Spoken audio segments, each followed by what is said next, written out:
Tonight, our audience in Coventry get their chance to quiz our panel, and welcome to Question Time.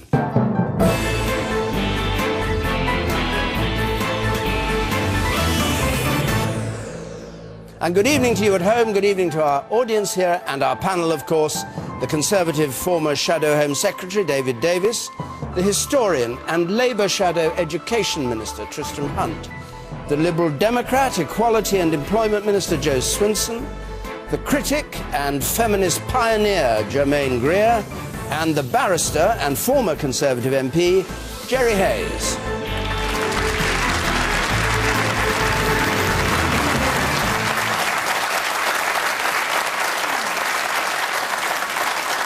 Thank you very much. Well, we've got a lot to get through tonight. Let's start with Sanjit Johal's question, please.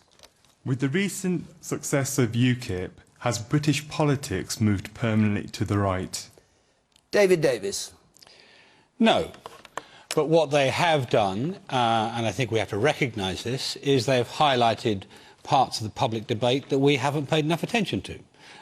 Immigration, Europe, a whole series of issues which the main parties have tended to shy away from. They've highlighted, and they've got a huge, and one has to recognise it, a huge uptick in public support. I had a by-election in my part of the world just during the course of this election, and with pretty much no campaigning on the ground, no organisation against my organisation, which is quite effective, they got 30% from scratch. So we have to pay attention. And you got what? Well, we won, but we lost about 15 points against them. But the simple truth is that we have to recognise this, and you know, it's not good enough for the major parties to sneer at them and sneer at the people who vote for them. We have to take them seriously. It doesn't mean we have to adopt their policies. I think quite a lot of the reason they did well was because of feeling that the main parties are a bit out of touch, a bit distant, not one of them sort of thing. And we have to deal with that too. But we do have to take it seriously. But can we tease this out just a little bit further? They're generally seen, UKIP, as to the right of the Conservative Party. You're saying you can acknowledge their success without the Tory party itself moving that direction? Yeah, I mean, they also took Labour. It is too simplistic. They took Labour votes as well, and they took votes on council estates. And actually, in my part of the world, it's very, very unfair to sort of aggregate them as one group. But the biggest number were sort of aspirant middle class, low middle class people in my part of the world, and I think that's probably normal. People who want to get on, people who want to see their country do well, and we don't have to mimic UKIP policies to do that. Although I have to say, what UKIP is these days, or is almost attempting to be, is a sort of primary colours caricature of a 1980s Conservative Party. That's what they're sort of looking like. Now, I don't say we should do that. I'm saying we should just make sure that we have the public convinced that we know their problems and we're willing to address their problems. And that isn't necessarily a right-wing thing. That can be right or left. OK. Jerry Hayes. Well, no, I agree with David on that, but that's about Be the last time, but probably the last time. I mean, the fact of the matter is, a lot of people say that UKIP is the right wing of the Tory party. It's not. It's the Rampton wing of the Tory party. I mean, the policies are nonsensical. They don't add up. And I think, David, you said the other day in the programme, look, they're not a manifesto. They're a state of mind. The trouble with Tory backbenchers, they've got three gears. One is complacency, the other is panic, and the other one is self-destruct. Now, they've pressed the panic button at the moment. Lots of them want to do deals with this people, which is absolutely insane. It's not high political principle, it's a politics of funk. We should take UKIP actually full on. We should expose them for what they are. We should have proper debates with these people. And of course, some people say, you know, a vote for UKIP is a wasted vote. It's not a wasted vote. It's a dangerous vote, because if you want to get Ed Miliband in, I know some of the audience probably do, but I don't, UKIP are Miliband's little helpers. It is a stealth bit of socialism. They are very dangerous. However, I'm glad I haven't got my phone on. Farage. OK, I'll come back to the man here on the left. You, sir. Well, actually, you're doing exactly what the Tories did. You're insulting the voters who voted for you. No, I'm not. Yes, you are. You are. Of course you are. I'm not insulting the voters. I'm not insulting the voters. You are now. Let him speak. Sorry, I beg your pardon. You let him speak. Sorry. You know, you've got to appreciate people have gone out and voted for UKIP. So you can't sort of just, this blanket, you know, that you're all nutters, and they're this part of the Tory, they're the nutty part. I mean, you're off again to the races, Were you one of the ones who did this? I vote for UKIP. Yes. Yeah, definitely. Why because I feel they're saying what a lot of the British public are feeling. Like what? About immigration and things like that. OK, the man up there in the second row from the back, you say. Can I just endorse what that guy is saying?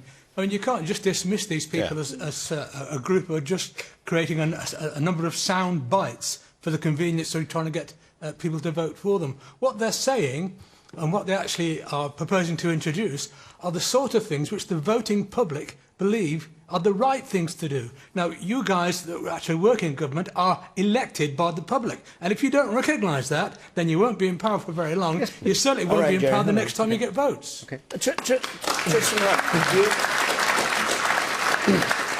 As somebody said a moment ago, Labour was hit as well by the surge in UKIP. What do you make of this? Well, in Staffordshire, where I represent, 25% of votes went to UKIP in the last county elections. That is a significant voice, and we have to take those concerns seriously. But I hope it doesn't mean... How do you take them seriously? Well, we address the issues. We don't agree with them. Which issues we do you address agree? questions about Europe, that we make an argument in favour of pro-Europe, in favour of the jobs that come from Europe, in favour of the single market. I represent Stoke-on-Trent. We've got the Michelin tyre plant in Stoke-on-Trent, a European multinational company. If we go out of the single market, are we going to lose those jobs? Are those apprenticeships going to go? We take them on those cases about being progressive and pro-European. We talk about immigration. We talk about the issues that concern them. What do you say about immigration? We believe that immigration was too quick, too sudden in many communities while we were in power, and we didn't listen closely enough to the effects it was having. But what do you do about that?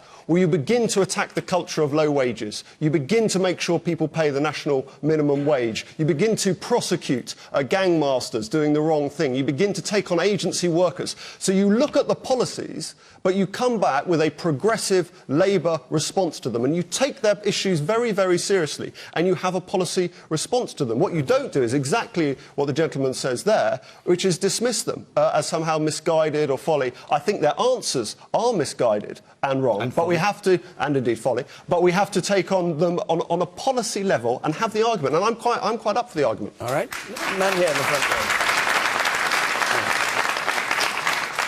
Could it be that you're putting too much emphasis on policy, and actually a lot of people who've switched from Labour to UKIP are people, it's simply the anti-Tory vote rather than people who are actually interested in policy?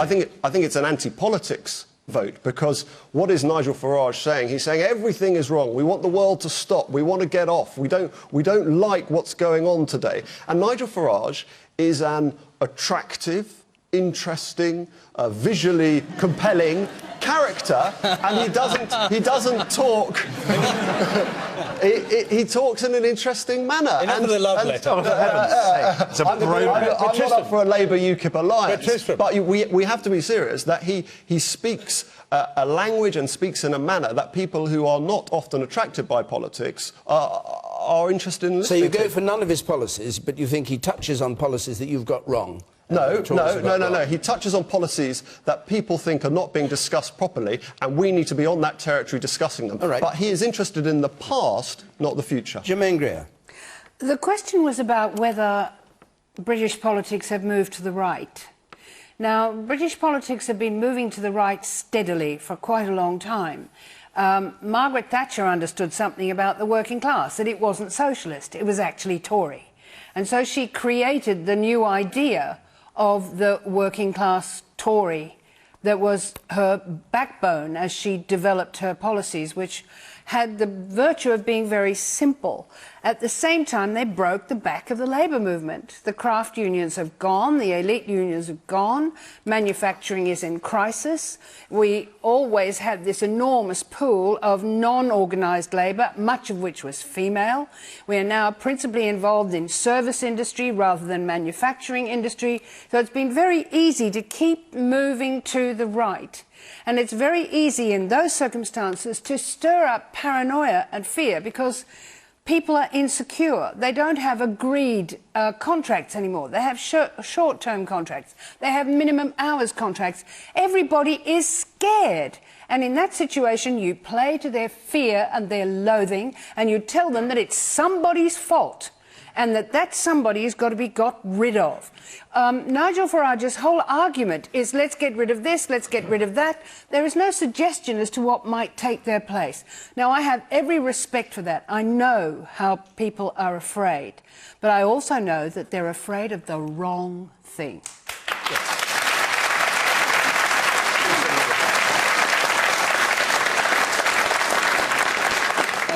One thing I'm seeing here is there's a lot of people really passionate about their policies. What I found as a voter, one of the key things that happened in the local elections was that I didn't see any Labour canvassing, I didn't see any Conservative canvassing, I did see UKIP and I saw Green Party, but it appears that some of the parties were a little bit hasty in thinking that they were just going to get the vote, but whereas UKIP, they actually got out there with the public, argued their points, and that's why people turned out to vote for them. All right, let's go back to the issue about the effect of the UKIP victory. The man in the check blue and red shirt, you said. I was just thinking that it's not only in the UK that they're facing the rise of the right.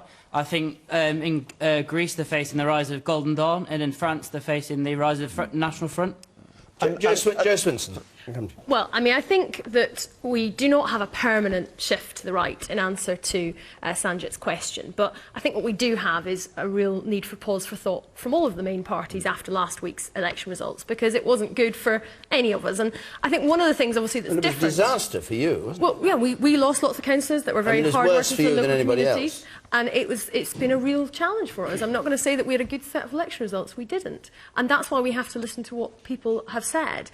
But I think one of the interesting elements is that when you have a coalition government where you have two parties in government, and then you have an opposition, which obviously some people will support the Labour Party, but for others, if they're not convinced, and I think there's significant signs from last week that there's key parts of the country who are not convinced by what Labour's offering as an alternative, then they're looking for something else. And so I don't think it's as simplistic as to say it was all about Europe, or it was all about immigration, or it's all about being right-wing. It's also about people looking for something different that they feel that they're not getting from the rest of politics. And we have to very carefully look at ourselves.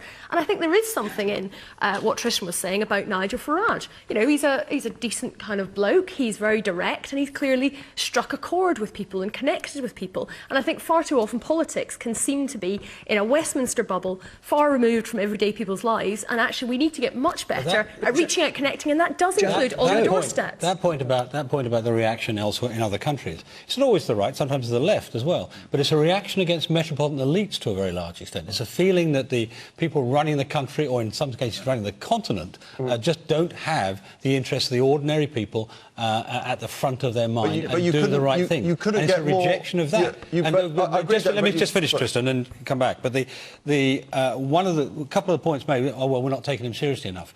There is a fair point. I've been reading the papers in the last week, mostly written in London, the metropolitan commentators. The metropolitan commentators are sneering and dismissive of it, and they shouldn't be, because they reflect real fears, real concerns. Whether the analysis is right, the fears are there. But, I mean, the interesting thing is you couldn't get more of a metropolitan figure than Nigel Farage, city broker, Dulwich schoolboy, who is still coming up with this stuff. But to go back to the question of the European context, what happens when they get in? Well, you see what happens if and when they get in Italy with the five-star movement, and it's total chaos. There is a total inability to govern, because half of it is about vanity and protest and just being anti the political process. So when they actually have to make decisions, it crumbles, and the country is the loser. Okay. Joe, I think what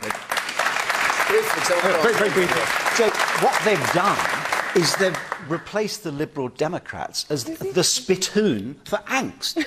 I mean, such a lovely way people are just so angry. Yeah. As David says, they don't like the political classes. As you said, sir, they don't think we are listening to you. Not that I'm a politician anymore. I think we are, but I just don't think we're getting the message across. Okay, let's take this one step further. Erin Burrows got a question. Let's have that question, and we just. Should the Queen's speech have mentioned the topic of an EU referendum? Should the Queen's speech have mentioned the topic of an EU referendum, which of course was what Nigel Farage was going on about a great deal, and there's now a motion going down saying the Queen's speech should have mentioned a referendum, presumably so that people feel that, at any rate, this government, or the Tory part of it, if it came back, would offer one. Tristram Hunt, where do you stand on an EU referendum? Well, we're in favour of a referendum on a transfer of powers. Under the Sovereignty Act, if there's a major transfer of powers from Britain to Europe, that would trigger a referendum, and the Labour Party are happy to have that referendum. But that's the law, isn't it, anyway? That's the law.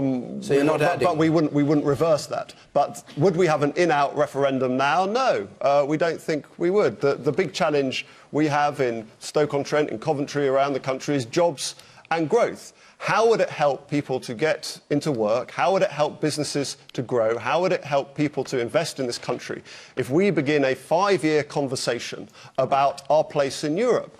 The single market takes 50% of our trade and investment. We export more to Belgium than to Russia, than to China, then to Indonesia, then to all these places which we've been told are the wonderful future. And they are, and they're growth markets, and that's great. But our economy is absolutely embedded in Europe. So if you care about your jobs, if you care about your pensions, if you care about apprenticeships, you have to be a believer in a reform, yes, but also in a single European market, which is vital to our prosperity. And let me just say this, okay, David. Just before wait, there's one thing, because we are on the verge of a really exciting trade pact between Europe and America, a free trade pact between Europe and America. And this is the moment David and his friends on the Conservative backbenchers want to think about taking us out of Europe. What do you make? You've got no experience of running a government department. You've not been at the Treasury, you've not been Chancellor of the Exchequer. What do you make of these Chancellors of the Exchequer, including Dennis Healey, one of the most successful Labour Chancellors, now coming out and saying that we should pull out? Lamont, Lawson. Well, I haven't read what Dennis Healey said. I've looked at what... He said on balance... Well, you should have read it. He said it today. Well, you come to this programme not having read the newspapers, you know? There is an interesting... I'll take it all.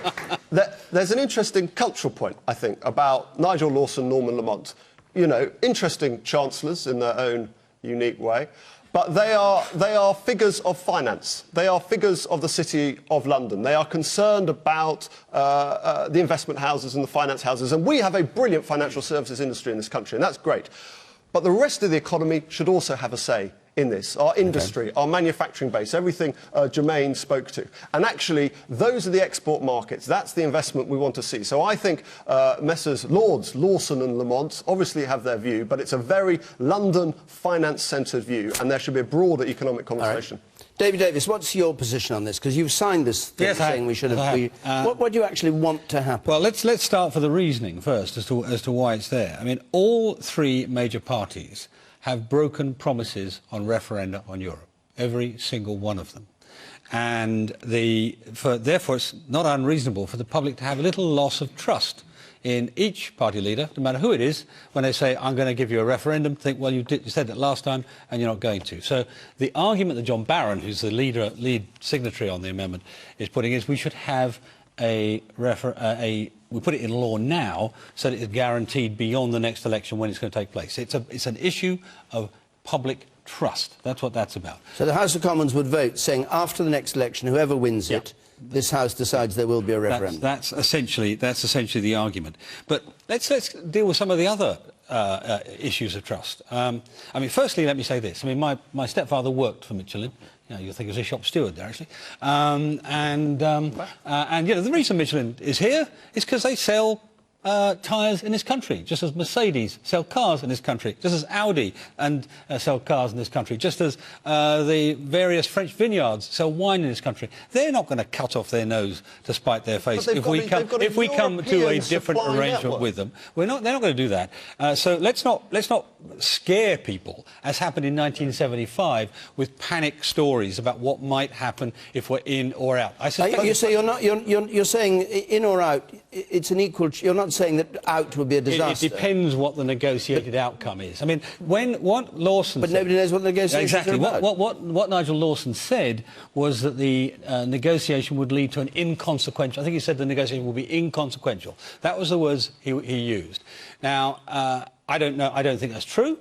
Some do, some don't. I think we should give the British people a choice between a seriously renegotiated arrangement and being out. But your position, sorry, just to clarify your position, if there were no substantial renegotiation, you'd be out. You'd vote out. I'd vote for out. If it was today's situation. And let me just finish on this point that both parties have said, well, we have this circumstance where if there's more power going to Europe, we'll vote. Every single day of the year, more power goes to Europe. Michael Portillo, writing this week, said, you know, we haven't joined a club, we've joined a process which continues to transfer power over our judicial system, over our trade, over our industrial policy, over our safety policy. And some of it's good. Some of it is very, very good. Some of it's good, for, and some of for it's British not. jobs and the competitiveness. burden is enormous. So don't. But what I'm saying is, don't kid yourself that when power transfers, we'll have a referendum. We won't. Explain your amendment. I just don't understand it. The Prime Minister has given a very clear commitment that in 2017, if he wins an outright majority after negotiation,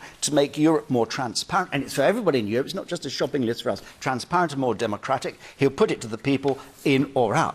But what are you guys doing? Because in the words of every single party leader, Nick Clegg, David Cameron, and not Miliband but his predecessor, said we were going to have a referendum on in-out. I mean, the Liberals even said in-out, and none of them did it. But so no why Parliament, should the public trust you? No Parliament combined another Parliament. They just can't. So you can have this little vote. You know, the Amish wing of the Conservative Party can all sit round and sign this little thing. But it's going to be meaningless because Jo Swinson and her party won't have it. The coalition won't have it. David Cameron does. So all 13 of you will join hands at the seance and try to have contact with the living, and it's going to mean nothing. Jo Swinson.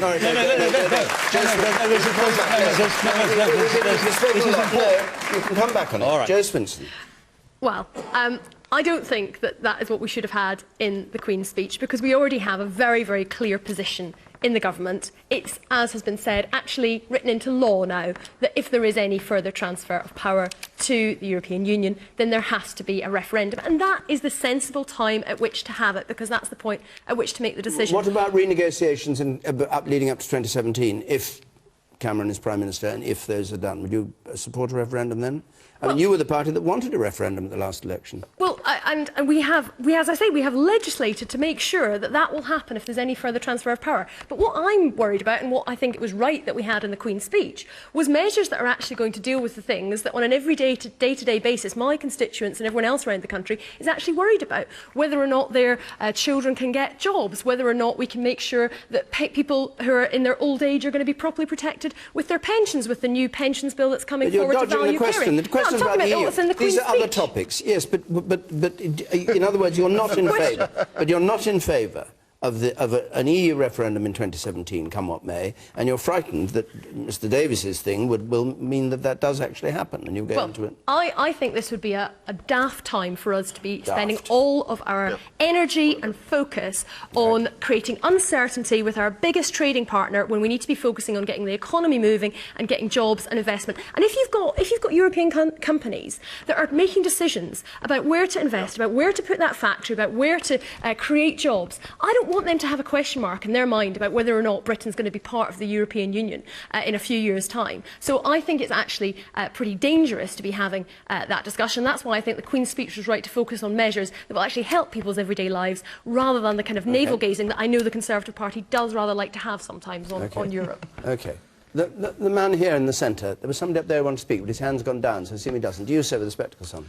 A referendum can only be meaningful if people have a chance to dispassionately consider the pros and cons of both sides of an argument. I don't think we have that at the moment. I think if we were to rush into this now, we'd be selling our interests to a sinisterly motivated right-wing press. OK, and the man in blue, and I'll come to you, Jermaine. Man in the blue shirt there. Yeah, I do think it's quite dangerous. I think if we do leave the EU, we will have no trade deal with countries like America, because we'll be seen as having no influence in the wider economy around us. And there's a very good point on this at the moment, that the Prime Minister currently can't get a meeting with either the Prime Minister or President of China. And so all this stuff that we're going to export to China, we've got all these great links around the world. Actually, the reason why China and India are interested in us is because we're in Europe. We can have both of these advantages. It's not an either or. We met the Dalai Lama. It's not because exactly with the EU. Jermaine, the reason they're interested in us is because we are a market within Europe. Sorry, Jermaine.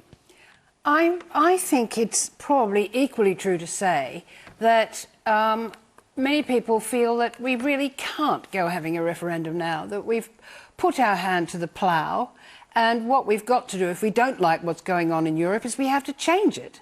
And we're only going to change it if we're there. Yeah. And I have to remind you that I'm Australian, and the breakup of the British Commonwealth for us was extremely painful and costly. We got dumped on our faces, and we understood it because we could see that after World War II, Britain and Europe needed to integrate. They needed to get to understand each other.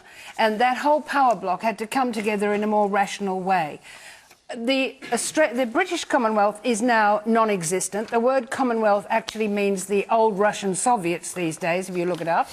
And it was a painful thing, and it's a curious thing because Australia is still a source of huge wealth to Britain and gets no consideration. But I'm surprised that David didn't point out that one of the things that we rely on as libertarians in this country is the European Court of Human Rights, which has corrected us on a number of absolutely archaic and cruel legislations. OK, I'm going to move on. I'll take a brief point from you, sir, and then I want to move on. Just before I bring you in, remember, if you at home want to join in this debate, you can, of course, do it. Text, Twitter, hashtag is BBCQT. You can follow us at BBC Question Time. You can also still text us comments on 83981 and push the red button to see what other people are saying. Just a brief point of view, Wood, because we've got a lot of questions to get through tonight. Okay. I may be missing a very fundamental point here. Why are we talking about a referendum in this utterly uncritical way? Isn't the government abrogating its responsibility by giving the people of this country the right to vote on an issue which not only affects our economy and our security, for that matter? You mean why a referendum? What, the government shouldn't be giving the people? Should not be. So it's an abrogation. And a general election should decide these things? Indeed. OK. I'm going to leave it there and move on to another question. Thank you very much. Jasminda Dhaliwal, please. Is it right for the government to ask NHS staff to act as border agents to prevent health tourism? This was a proposal that, again, came out of the Queen's speech in the middle of this week, that NHS staff, among others, landlords was another one, should have the obligation of checking whether people were legitimately in this country. Germaine Greer, is it right to ask NHS staff to act as border agents? Obviously not, I would have thought. I find the whole thing extraordinary. Look, I live in Mid-Anglia. I'm surrounded by people who come from Central Europe to pull up onions and carrots, who get very poorly paid, they're poorly housed, they're overworked, they're out in all weathers, and now we want to say they can't have access to health care. This is outrageous. This is not who we are. That's not what's been said, John. Well, that's not what the question was about, but it has been said.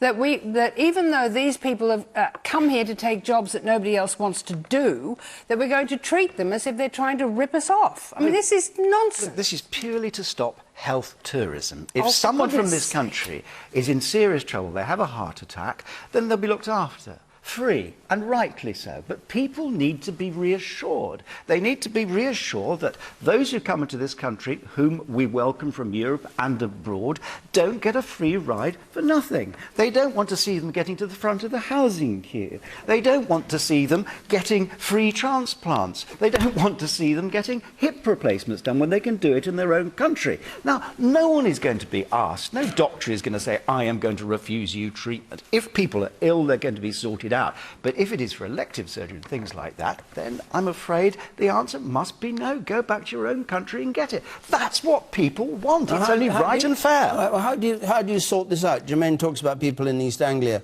who are working, who are immigrants who work... Well, they won't have a problem. They won't have a problem. This is different because this isn't about people who are here in a law-abiding way, who are here on a visa, who are working, who are contributing to the country, who will understandably and rightly have that access. This is about illegal immigration. And if you're going to have an immigration system that people can have trust and faith in, you not only need to be a tolerant and welcoming country which recognises the benefits that we have of migration, but you also have to be intolerant of abuse of the system, because it's not fair if people can come here illegally and stay and get access to things that they haven't contributed to. So what do you do? I mean, somebody comes with a difficult pregnancy or with a cancer or something. Yeah. What do you do? Sort of not treat them and just send them off? And this does not apply to accident and emergency situations if somebody is in urgent need of medical care. But it's about looking at the different range of ways in which we currently have a problem with illegal immigration in the country. And a lot of these things are fairly common sense. If you go abroad somewhere, if you're on holiday and you fall ill, then you will often, if it's not within the EU area, then you will often be asked to provide your travel insurance or your health insurance to be able to be treated. And we're perfectly used to that when we go to other countries, and the thought that you can have something that works the same way shouldn't be that shocking. It's also about things like stopping people who are illegal immigrants having UK driving licences. I have to say, when I heard that, I was rather surprised that illegal immigrants could currently get UK driving licences. You know, I think these are things which are important to make sure that we've got a system that welcomes and recognises the benefits of immigration, but also doesn't tolerate people abusing the system. Absolutely. Okay.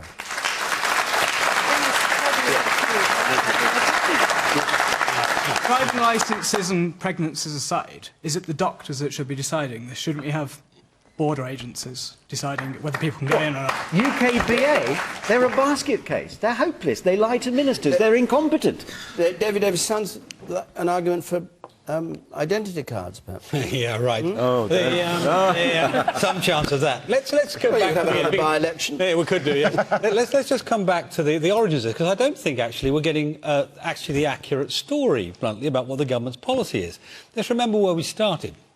We started with fears over Bulgarian and Romanian immigrants coming to the UK after January of next year.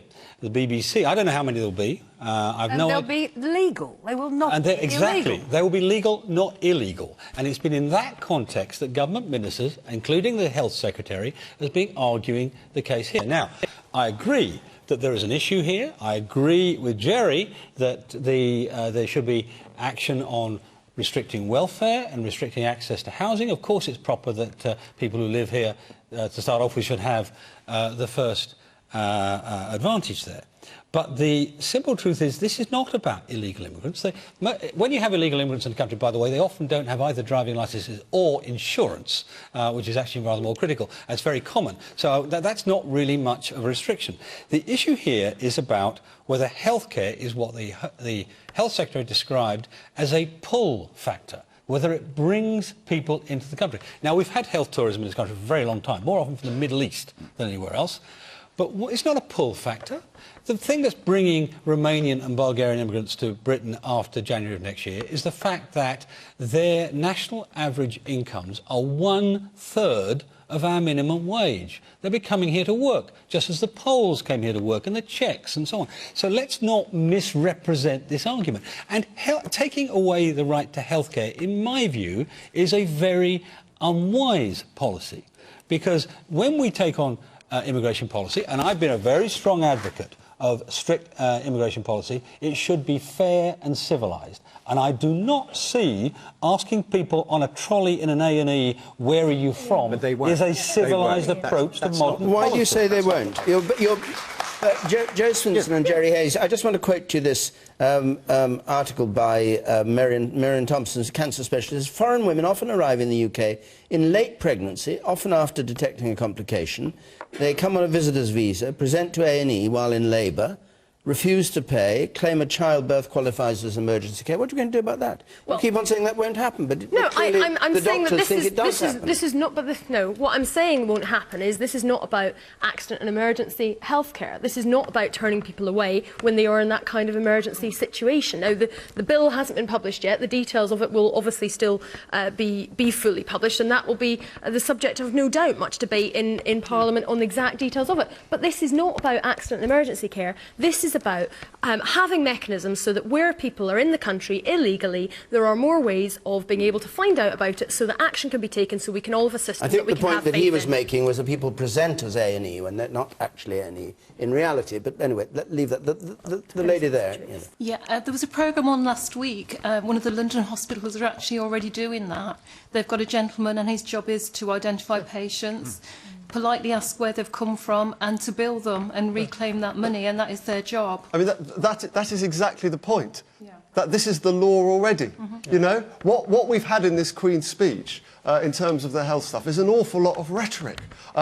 It is already the law that hospitals pursue foreign citizens for expenses here. So why is the government doing it? And I think it returns to our earlier question about the influence of UKIP and right-wing policies. What they're announcing here in a whole range of areas already exists. And if I was running a hospital in the NHS, I'll be focusing on the 111 line, which seems to me a much greater source of emergency and problems in our hospital service than this. You think this is a smokescreen that the government's putting? No, the policy is exactly right, but it's already repetition. Absolutely, and you know we can look at the Queen's speech if they removed everything that was repetition. Well, I fear that just this poor vellum would be sort of empty at the end. All right, the man there. Surely enforcing all these checks is a good thing, because the more ways you can trip up an illegal immigrant, the more likely they are to be found out. Well, I think you should enforce the law. What you don't need is government actually ramping up the rhetoric in often quite unhelpful manners, even though the legislation is already there. You say in the third row from that. Yeah. Can I just say that from a personal experience point of view, my wife went to hospital for an MRI scan. While she was there, she was sat next to a gentleman who, midway between the process of having his MRI scan, changed his name. How did she notice that? Because he was asked to fill out a form, and he didn't know his name that he was supposed to be going to have the MRI scan under, so he said, well, I've actually changed my name. So there was no suggestion that he paid for the scan. He actually had the scan, but he just had to fill a new form out. And they wouldn't Can I just say one other point, David, something that you alluded to? A lot of this would be controlled by the introduction of ID cards. In this electronic age, I find it very difficult to accept that people cannot work with the simple introduction of an ID card that would actually control a lot of these problems that we're talking about. But it would also be be by having a proper border force. And under Theresa May, there is absolute chaos in terms of enforcing our borders at the moment. We have people leaving and coming and going, and we don't know what. We have criminals. That was on your watch. We have got chaos under this government in terms of controlling the borders of this country. I'm going to measure your nose. Because we have one clear fact. Under which government did we have 1 million immigrants come to the UK? Yes. Very simple. All right. Were those immigrants from within Europe? Were they extra? You're sitting quietly watching this. Do you have another? Well, the thing is, of course, speaking as an immigrant, yes. The British have lots of immigrants, but lots of other people have lots of British immigrants, and they are sometimes not expecting to work as hard as they will be expected to work. They think it's going to be a lot easier than it is. They have to come round to a whole new attitude in the countries that they go to, and often they do a lot of whinging and whining and talk about coming back home. These are whining ponds, Jermaine. The whinging pom is a real creature. I think we'll go on. We live in a global world, and people are moving backwards and forwards and testing different lifestyles. Well, I just don't like the idea that if people are in this country and need medical attention, that we will find a reason not to give it to them. I'm very puzzled. I'm puzzled by this. I'm puzzled by your man who changes his name. Before having his MRI scan, because then where does the report go to? There's no point in having it, because nobody knows where to send it. It could have been part of the illness. It could be. It could have been manifestation. Let's go on now. We'll take another question. Paul Burrows, please. Yes. Should the police withhold the identities of those people they have arrested until such time as they are formally charged? This is obviously, yes. This is in the light of a number of people in show business, we won't go into their names, but who've been arrested, prominently arrested, as you say, but haven't actually been charged. Should those names be kept secret until there is a charge? Jerry Hayes, you're a barrister. What do you think of it? No, I don't think they should. But I do think, in fact... You don't think which way around? You don't... I don't think that their names should be secret. Right. Because they have been arrested. It's going to get out anyway. There was a case recently involving an MP where I mentioned name. All the neighbours saw the police there. You know, it's going to come out. But there is a real problem, I think, and I've been prosecuting and defending rapes and serious sexual offences for over 30 years. Fact is, I'm firmly of the view that if you are accused of a sexual offence, particularly rape, particularly with children, you should be anonymous until after that trial. Because the stigma is just appalling. It's worse than murder. I have seen people who have been acquitted, perhaps when I've defended them, little plug, and... Not many. No, yeah, not many, all right. But the stigma sticks with them for life, because everyone says, oh, no smoke without fire. So that is something we ought to do. And there's, I know, a movement of people who say, well, it stops women from coming forward. It doesn't stop women from coming forward. We've gone a long, long, long way from all the old ideas about rape. Women are treated very, very well. But what about what the Lancashire Police said in the Stuart Hall case, which he then pleaded guilty, which was that it was by arresting him and naming him that all the people came forward that he then accepted. Well, there is that. And there might be a case, I think, in those sort of circumstances for a judge to make an order. But by and large, I think there should be an automatic rule, anonymous, but if the police say this could help our investigation, a judge should make the order. I think that's the fairest thing. Jermaine Greer. I have an unusual attitude towards this because I'm not actually in favour of the accuser remaining anonymous. I think if you want to put somebody away for 7 years for offending you by taking sexual liberties with you, then you ought to stand up there and face him, because you shouldn't be shamed. He is the person who should be ashamed. The idea that the fact that this has happened has somehow damaged you and made you a person who can't show her face in public, to me that really doesn't work for me. But then, on the other hand, I also think that the legal category of rape is medieval, and it should all be under the blanket of sexual assault. Because sexual assaults, say, on boys, which are now called rape, but are still regarded as forcible buggery, they are just as damaging and sometimes much more damaging. That really we should be thinking in a less medieval way, because the point about rape is it's actually stealing a woman who belongs to somebody else. That's the etymological meaning of the term. Well, that won't do. If you've outraged me sexually, it's not because you've upset my father or my husband or my brother. You've upset me. And that's one reason why civil action against rapists is sometimes more satisfactory, especially given the strange attitudes of the Crown Prosecution Service towards rape cases, especially involving prostitutes, who are just as likely to be raped as anybody else. So I just think the whole thing needs overhauling. But I think we've all got to have the courage. If you're going to stand up there and accuse somebody of a serious offence that could send him to prison for up to 7 years or whatever, I think you should show your face. Okay. And you shouldn't be ashamed.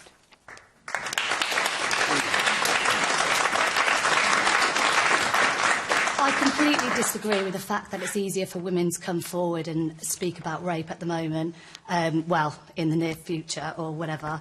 I think that it's actually really hard for someone to get prosecuted for rape. So I think the fact that... Honestly, it's not the case. Of course it's the case. There was like 95,000 rapes last year and less than 900 men were prosecuted for that. How is that showing that it's easy for women to come forward? Well, it's not easy for women to come forward. You can't say there were 900 or 900,000 rapes or whatever you said. I'm sorry, I didn't quite hear that. What figure did you say? 95,000. 95,000, because clearly they weren't raped because the person wasn't prosecuted. The evidence didn't stack, therefore they weren't charged. I mean, there are allegations, and sometimes people do make things up. I've done trials where people have made things up. Not Jack. But I mean, just because there isn't enough evidence and clearly there's not enough evidence, you can't convict someone. It doesn't mean that the rape didn't happen, though. I mean, the two things are very different. I can understand that there can be a situation where there's not enough evidence to prove it in a court of law, but I think it is doing the victim a huge disservice if you then assume, therefore, that didn't happen and that wasn't rape. So you take someone to court with no evidence? You've got to have evidence. Come back to the question. But the question was about people's identities being revealed. Now, the Liberal Democrats had a policy when they fought the last election. It wasn't in our manifesto. Well, hang on. Sorry, I'll say it again. You can tell me if I'm right or wrong. Confidential policy. The Liberal Democrats had a publicly stated policy. Apparently, you say. Yeah. I understand it was passed at a conference, but not in our manifesto. All right, that anonymity should be granted to people until they were found guilty. Yeah. And we've had all these cases now, and you know which they are, and we've had cases of people who've been named, and then the police have said they're not charging them at all anyway, and their names have been all over the press again and again, because they're always repeated every time. And it was something the government did consider at the beginning of the Parliament in 2010, and I think we were right not to go ahead with that. Now, I do absolutely recognise... It was in the coalition agreement, wasn't it? I can't remember if it was actually in the agreement, may well have been. But I absolutely think that although it is absolutely appalling for people who are accused wrongly, that we need to get a proper balance here. Because we also have lots of examples where there are serial criminals, and the Worboys case in London, the minicab driver was an example of that, where people are only caught for what they have done because it has, in fact, not been anonymous. Now, I think there is still a problem because, for example, it's not just that it is public knowledge that somebody has been arrested, but far too often the media actually are tipped off by the police and turn up there to take photos of it happening. And that is far too cosy a relationship that goes on. And I think the media also has a responsibility to be much clearer about innocent until proven guilty when reporting these things. Because what we tend to get is a frenzy where the assumption is, and that's not the assumption because somebody has been charged or arrested, that is partly the assumption because of the pages and pages and pages of coverage that basically say, effectively insinuating that somebody is guilty. So I think we should get to a much more balanced way of these things being reported. But I think it absolutely is important because of the reasons of people who otherwise have committed horrendous crimes, that otherwise their victims would not actually be coming forward. And I agree with Jermaine that women or men who have been raped should not feel that they're the ones to be ashamed. But nonetheless, I think that if they did not have that anonymity, then many of them would be dissuaded from coming forward, and I think that would be a great injustice. The woman in red there. Just to say to Jermaine, I mean, obviously, quite clearly, like the victims of any crime, a victim of a rape shouldn't feel ashamed, but that doesn't change the fact that obviously they do. I mean, it's the society we live in, but you would feel ashamed if that was you. Right. And I think that they shouldn't have to openly say if they're accusing someone. They should be allowed to keep that. What about the accused? What's your position about the person who's accused of the rape? I think... Should they be given anonymity?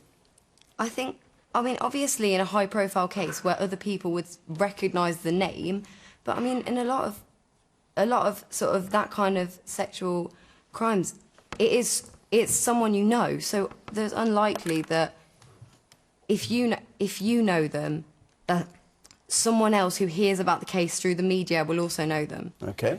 And the woman on the gangway. I think, agreeing with kind of both points, really, I agree with the idea that you should be able to stand up and speak openly, but also I think society's a very long way from people not feeling ashamed. Yeah. And also there's a big assumption talking today that all rape victims are female, which is clearly not the case.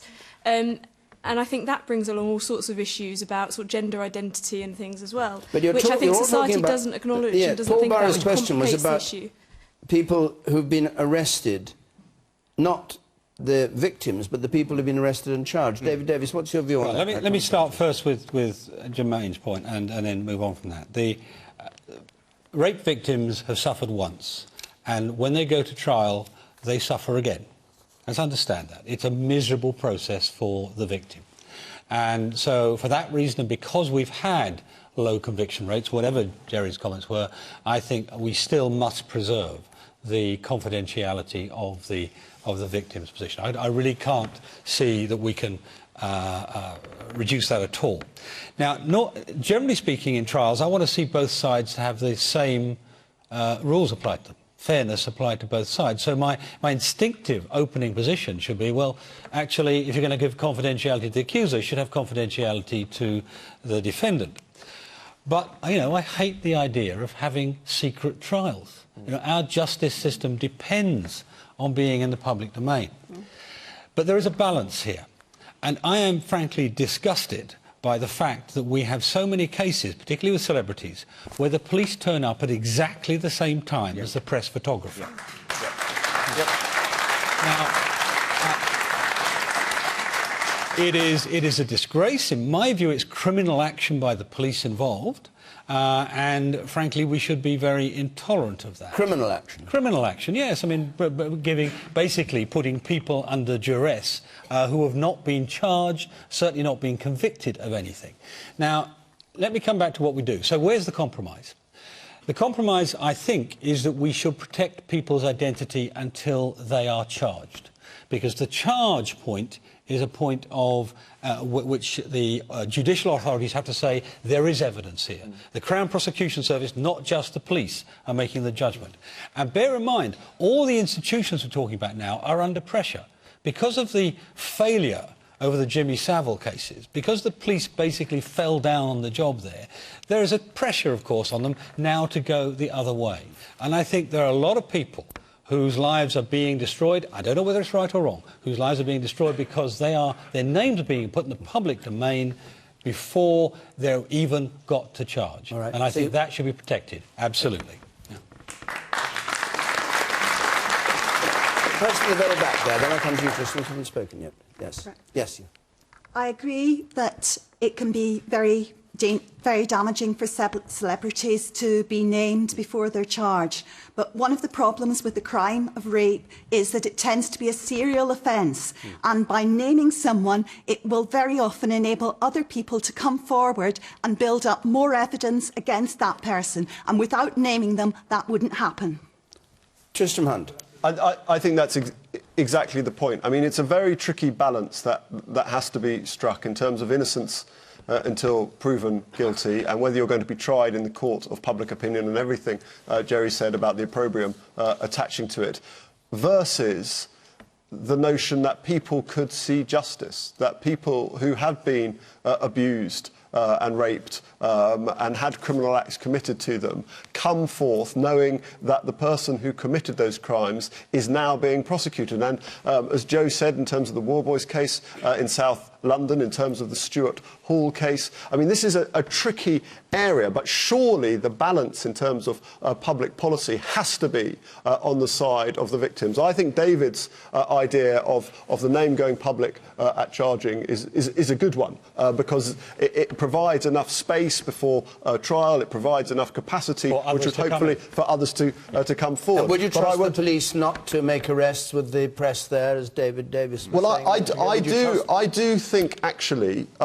post-Leveson, post some of the prosecutions we're seeing, that the culture within the police is beginning to change in terms of what's happened. But I would also say the most worrying thing we've seen in terms of police culture recently is the actions of police in South London who simply did not prosecute sexual crimes and shoved them onto the side. And the fact that that culture is still going on in a major city in the 21st century is terrifying. Can I just make a last word? Just a very quick word. David Davis was talking quite sensibly about justice and fairness. If the Lord Chancellor gets his way in 2 years' time, and this is never going to be debated in Parliament because it doesn't involve primary legislation, the independent criminal bar will be dead. Solicitors in the high street will be gone. G4S, people like that, will be running the criminal justice system. There will be a layer of bureaucracy where you don't get a choice at all who your solicitor is going to be. It's absolutely appalling. And it's not even going to be debated in Parliament. The right to a fair trial will disappear. And the last and most insidious thing of all, these great legal conglomerations who will be controlling your lives, they will be given a financial incentive for the person to plead guilty. By embarrassment. No. It's the criminal justice system which is at risk. Truly. Jamaica, very briefly, and I've got a last I'd just like to make a basic point about rape as a crime in law. Most rapes are not reported at all. Very few rapes that are reported result in a prosecution. Very few prosecutions result in a conviction. Now, why? Because the burden of proof is too heavy. You can't provide the proof that is necessary because most rapes don't happen in front of witnesses. And this is one reason why you have to rethink the whole thing. Police work very hard on rape cases. They spend hours and hours and hours working up the case. And when they discover that all that effort is extremely expensive, has produced nothing, they haven't had enough to go to court with, and they've gone to court and haven't got their prosecution prosecution, when they're making their own cost-benefit analysis, they decide not to work the cases up. This is all a consequence of this medieval hangover from this ridiculous body of law that makes rape, which is a diurnal crime, very common, happens every day in every street, by turning it into something extravagant, and the fact that celebrities are now involved has made it even more extravagant. It distorts the perception of what it is. Women can't get redress for sexual outrage at the moment. It is just too hard. We have a couple of minutes left. I want to take a question from Tom Myers, please. Tom Myers. Does David Cameron need to jettison his old Etonian advisers to have any chance of winning the next general election? Does Cameron have to jettison his old Etonian advisers? But David Davis said, please, please, David Cameron, no more Etonians. David Davis. I should say I'm not an old Etonian, so for the absence of doubt. Well, you're not one of his close I'm not one of his advisors. That's right. Either, that's also true. That's also true. Lose on both grounds there, then, or win. The point I was making here, it goes back to this UKIP argument we had at the beginning. One of the things that's happening is people feel that government, and indeed opposition too, but the whole political class are out of touch with them. And there are two aspects to this. One is a political one. If we allow that to go on, we as Conservatives won't win next time because people won't think we represent them. But the other one is an effective government one. It wouldn't matter if you had 10 Downing Street populated entirely by Nobel Prize-winning nuclear physicists or by farmers or whatever. If you've got a single group, a narrow group, you render yourself less able to understand the operation of the whole of society. And that's my point. Okay. We shouldn't do that. Okay. We'd be better off if we had a wider remit, shall we say. We must be brief on this, though it is a serious point. Tristram Hunt. I mean, it's absolutely clear the Prime Minister is limiting the intellectual gene pool that is available to him. And as David says, that produces groupthink. Everyone thinks the same about the same policies, and you end up with the kind of chaotic, useless government we've got. So my suggestion is that what the Prime Minister should do, what the Prime Minister should do is read the great book, Team of Rivals, which is what President Lincoln did when he came into power, which was to bring in all his opponents into government with him. And I think they should bring David back, rather than being this sort of mangy, this sort of, exactly. Joe Swinson, do you recognise this as at the heart of this coalition? There are too many Etonians. I mean, I think it's up to the Prime Minister to choose his own advisers, but I think this is a wider issue in politics more generally, and indeed in other sections of society, where there is far too little diversity, not just of gender, but of background, of ethnicity, and we end up with this groupthink, as David said, and I think politics in particular suffers from this. And so I suppose the only thing I would say to the audience, both here and watching at home, you know, if you watch Question Time regularly and you enjoy it, chances are you're quite interested in politics and political debate. Have you ever thought about getting more involved yourselves? Because politics needs people like you. Democracy relies on people getting involved. Please do. Very, very quick. Two adverts in one programme. Jerry Hayes, very briefly. Very, very briefly. I think David Davis is being a bit McCarthyite. I don't care where people have come from, what gender, what colour, what school, as long as they're good at their job. But they're not, Jerry. That's the point. That's what we're saying. Below the belt. Below the belt. I'd just like to point out you're being a bit unfair to Eton. It doesn't look the way it used to look. Go and have a look. Eton itself is multicultural these days, and it happens to be a very good school. What I'd like is for every school in the country to be as good as Eton, and then there'd be no point. Wait, I'm sorry, we have to stop. Our hour's up. Sorry. Now, what about next week? We're going to be in Ipswich next week. We've got Charles Kennedy on the panel for the Liberal Democrats, Chris Bryant for Labour, Philip Hammond for the Tories, Gillian Tett of the Financial Times, and the new chairman of the Arts Council, Peter Bazalgette. And the week after that, we're going to be in Belfast. So if you want to come either to the programme in Ipswich or in Belfast, the website address is there. You can call the number 0330 123 9988. Many thanks to our panel. Many thanks to all of you who came here to Coventry to take part. Until next Thursday from Question Time, good night.